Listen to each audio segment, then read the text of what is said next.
Hello friends, മാമയ്യാസ് food and ട്രാവലിലേക്ക് ഒരിക്കൽ കൂടി സ്വാഗതം. ഇന്ന് ഞാൻ വന്നിട്ടുള്ളത് കുഞ്ഞൻ മത്തി മുളകിട്ട് വറ്റിച്ച ഒരു റെസിപ്പിയുമായിട്ടാണ്.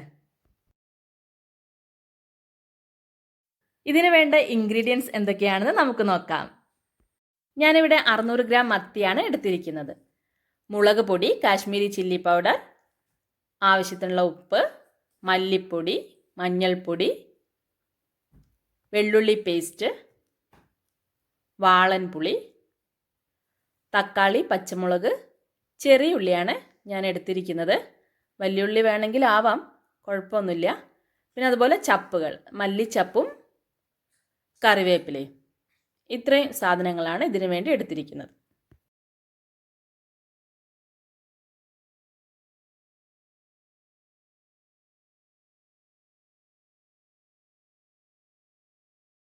നമുക്കിത് ഉണ്ടാക്കാൻ തുടങ്ങാം. ഗ്യാസിൽ ഒരു മൺചട്ടി വെച്ചിട്ടുണ്ട്. അതിലേക്ക് കുറച്ച് വെളിച്ചെണ്ണ ഒഴിച്ചു കൊടുക്കുക. വെളിച്ചെണ്ണ ചൂടായതിന് ശേഷം 1/2 ടീസ്പൂൺ ഉലുവ ഇട്ട് കൊടുക്കാം.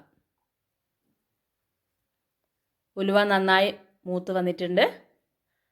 അതിനുശേഷം വെള്ളുള്ളി ഇട്ട് കൊടുക്കാം. 1 ടീസ്പൂൺ വെള്ളുള്ളിയാണ് എടുത്തിരിക്കുന്നത്, വെള്ളുള്ളി പേസ്റ്റ്. 2-3 കറിവേപ്പിലയും ഇട്ട് നന്നായി വഴറ്റിയെടുക്കാം. അതിനുശേഷം നമ്മൾ 4-6 അല്ലി ചെറിയ ഉള്ളി അരിഞ്ഞ് വെച്ചിട്ടുണ്ട്, ചെറുതായിട്ട് അരിഞ്ഞ് വെച്ചിട്ടുണ്ട്. അതും കൂടെ ഇട്ട് നന്നായി വഴറ്റാം. ആവശ്യത്തിനുള്ള ഉപ്പും കൂടെ അപ്പോൾ ഇട്ട് കൊടുക്കാം. നന്നായി മൂത്ത് വന്നതിന് ശേഷം തക്കാളി ആഡ് ചെയ്യാം. ശേഷം 2 ടീസ്പൂൺ മല്ലിപ്പൊടി, 1/2 ടീസ്പൂൺ മഞ്ഞൾപ്പൊടി എന്നിവ ഇട്ട് ഒന്നും കൂടെ ഇളക്കാം. ഞാൻ 3 ടീസ്പൂൺ മുളക് പൊടിയും 1.5 ടീസ്പൂൺ കാശ്മീരി ചില്ലിയും കുറച്ച് വെള്ളവും ചേർത്ത് നന്നായി മിക്സ് ചെയ്ത് വെച്ചിട്ടുണ്ട്. ഇത് നമുക്ക് ഇതിലോട്ടേക്ക് ഒഴിക്കാം. 1 കപ്പ് വെള്ളവും കൂടെ ഒഴിച്ചു കൊടുക്കാം. അടുത്തതായി നമുക്ക് പുളി ഒഴിക്കാം. 1 നെല്ലിക്ക വലുപ്പത്തിലുള്ള പുളിയാണ് ഞാനിവിടെ എടുത്തിരിക്കുന്നത്. അതാണ് ഇതിലേക്ക് ഒഴിച്ചത്.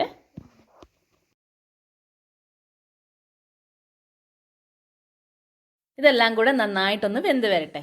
നമുക്കൊരു 5 മിനിറ്റ് വെയിറ്റ് ചെയ്യാം.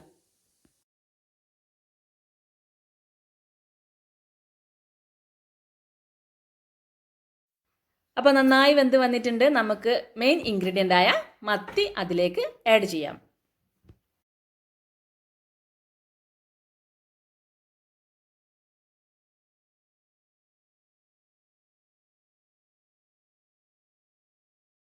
മത്തി ഇട്ടതിന് ശേഷം ഫ്ലെയിം സിമ്മാക്കി വെക്കണം. അല്ലാത്ത പക്ഷം ഒടിഞ്ഞു പോകാൻ സാധ്യതയുണ്ട്.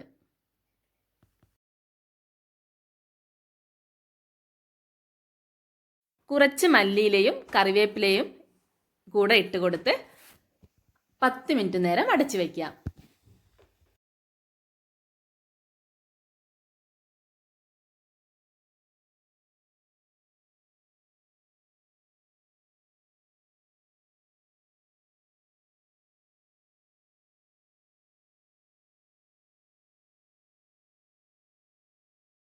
ഏകദേശം വറ്റി വരുന്നുണ്ട്. വിറകടുപ്പാണെങ്കിൽ നമുക്ക് ഇടയടുപ്പിൽ വെച്ചാൽ നന്നായി വറ്റിച്ചെടുക്കാൻ പറ്റും. അടിപൊളി മത്തി മുളകിട്ട് വറ്റിച്ചത് റെഡി ആയിട്ടുണ്ട്. പുട്ടിനും പത്തിരിക്കും ചോറിനുമെല്ലാം ഇത് കൂട്ടാവും. നല്ല ടേസ്റ്റിയാണ്. എല്ലാവരും ട്രൈ ചെയ്ത് നോക്കണം. തീർച്ചയായും ഇഷ്ടപ്പെടും. ഈ ചാനൽ ഇനിയും സബ്സ്ക്രൈബ് ചെയ്യാത്തവർ സബ്സ്ക്രൈബ് ചെയ്യുക, ലൈക്ക് ചെയ്യുക, ഷെയർ ചെയ്യുക. മറ്റൊരു വീഡിയോയുമായി വീണ്ടും വരാം. എല്ലാവർക്കും നന്മകൾ നേരുന്നു.